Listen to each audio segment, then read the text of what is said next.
demonstrative pronoun.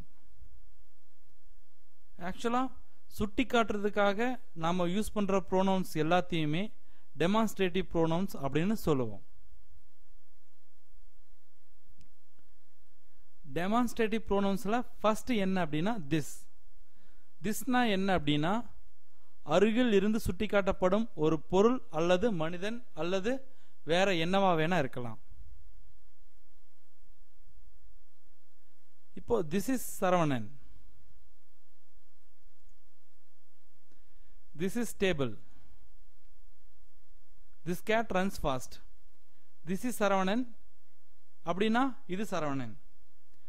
அருகில் இருந்து சுட்டி காட்டப்படும் ஒரு பொருள் அல்லது மனிதர்கள். அப்ப பக்கத்துல இருந்து என்ன சொல்லுவோம்? இது சரவணன், இது டேபிள், இது பூனை, இந்த மாதிரி சொல்லுவோம். அப்போ இந்த கேட் வேகமா ஓடுது, இந்த டேபிள் நல்லா இருக்கு, இது சரவணன், இந்த மாதிரி சொல்லுவோம். சோ திஸ் அப்படின்னா இது. அப்புறம் இந்த எக்ஸாம்பிள் பாருங்க, this cat runs fast, இந்த பூனை வேகமாக ஓடும்.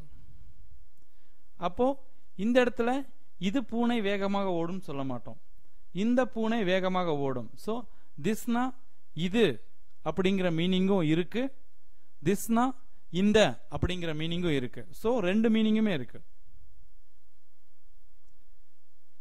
நெக்ஸ்ட் தட்னா என்ன அப்படின்னா தொலைவில் இருந்து சுட்டி காட்டப்படும் ஒரு பொருள் அல்லது மனிதர்கள் அல்லது வேற என்னவா வேணா இருக்கலாம். பாருங்க, இப்போ தூரத்துல இருந்து சொல்லும் போது இது சரவணன் சொல்ல மாட்டோம். தூரத்துல இருந்து சொல்லும் போது that is Saravanan, that is table, that is cat, that cat runs fast.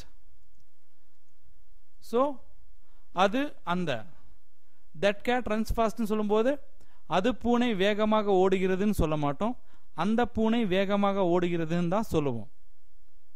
இப்போ அது மேசை, அது சரவணன் அப்படின்னு சொல்லுவோம்.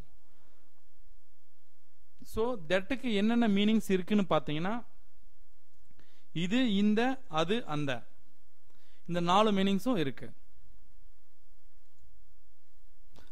திஸ்ஸுக்கு இது, இந்த, தட்டுக்கு அது, அந்த.